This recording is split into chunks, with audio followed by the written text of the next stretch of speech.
আরেকটা জাস্ট ছোট জিনিস দেখে ফেলি, এই জিনিসটাকেই আমরা আরো দ্রুত করতে পারি এইভাবে। ধরা যাক বললো যে একটা পয়েন্ট আছে -2 3, এরকম অঙ্ক বইতে প্রায় আছে।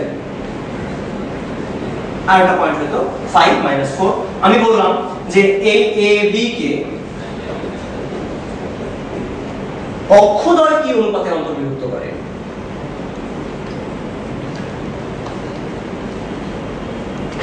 ধরা যাক আমরা দেখতেই পাচ্ছি এটা অন্তর্ভুক্ত করে,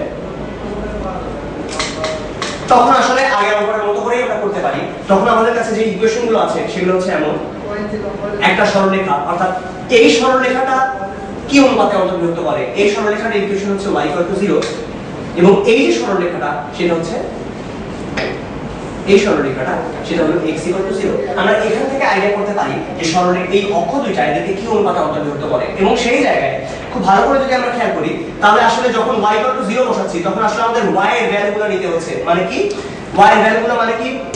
y এর ভ্যালুগুলো মানে হচ্ছে 3 এবং -4। y 0, আমরা y অক্ষটা, দুঃখিত, এটা হচ্ছে x 0, এটা হচ্ছে y 0। অর্থাৎ আমরা যখন y অক্ষটা নিয়ে কাজ করছি তখন আসলে আমাদেরকে জাস্ট ভুজের মানগুলো নিয়ে কাজ করতে হচ্ছে। অর্থাৎ ab কে y অক্ষ কি অনুপাতে অন্তর্ভুক্ত করে?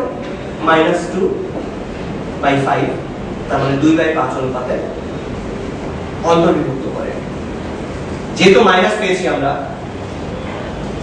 -2 আছে এখানে, আমরা এখানে লেখার সময় মাইনাস লিখবো না, 2/5 অনুপাতে বলবো বা 2:5 অনুপাতে অন্তর্ভুক্ত করে এটা বলে দেব। যেহেতু নেগেটিভ আছে এখান থেকে আমরা ডিসিশন নিলাম যে সেটা অন্তর্ভুক্ত হবে।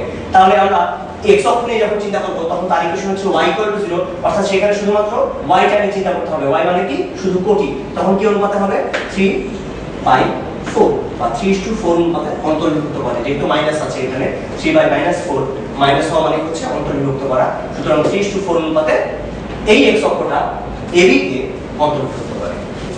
ত্রিভুজের ক্ষেত্রফল সংক্রান্ত কিছু বিষয়।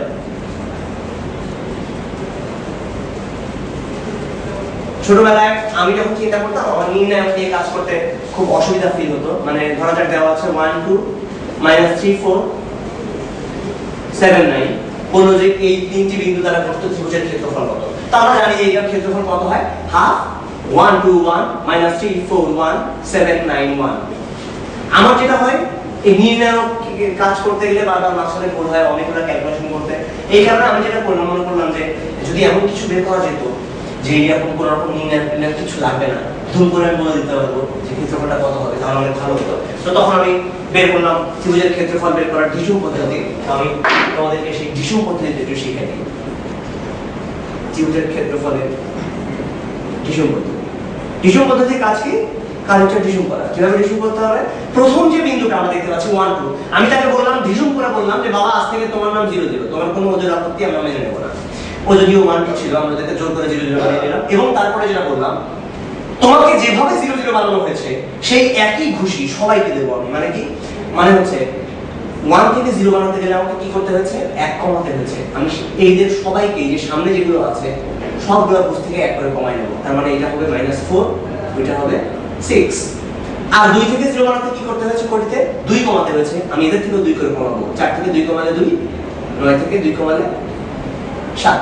এইবার যেটা করতে হবে সেটা হচ্ছে বাইরে বাইরে ভিতরে ভিতরে, একদম বাইরের যে দুজন আছে তাদেরকে গুণ করে দাও, -28। আর ভিতরে ভিতরে মাইনাস, বাইরের দুইটা মাইনাস ভিতরে দুইটা, বাইরের দুইটা গুণ করলে -28, মাইনাস ভিতরে দুইটা গুণ করলে -12, তাকে অর্ধেক করো। মানে হচ্ছে -28 -12 কত হয়? 40 -20। সুতরাং ক্ষেত্রফল হবে আসলে 20। আর মাইনাস চিহ্নটা কি নির্দেশ করে? মাইনাস চিহ্নটা নির্দেশ করে যে এই যে সিরিয়ালটা আমরা নিয়েছি সেই সিরিয়ালটায় আমরা আসলে ঘড়ির কাঁটার দিকে নিয়েছি তিনটা বিন্দুকে। এই 1 2 -3 4 7 9 এই পয়েন্টগুলোকে যদি আঁকা যায় আমরা দেখব যে এইভাবে আমরা যদি ধরি দেখব ঘড়ির কাঁটার দিকে এসেছে। দিকে আসলে নেগেটিভ আসে, যদি বিপরীতে হয় তখন পজিটিভ আসে। তো এই ছিল ঢিসুম পদ্ধতি।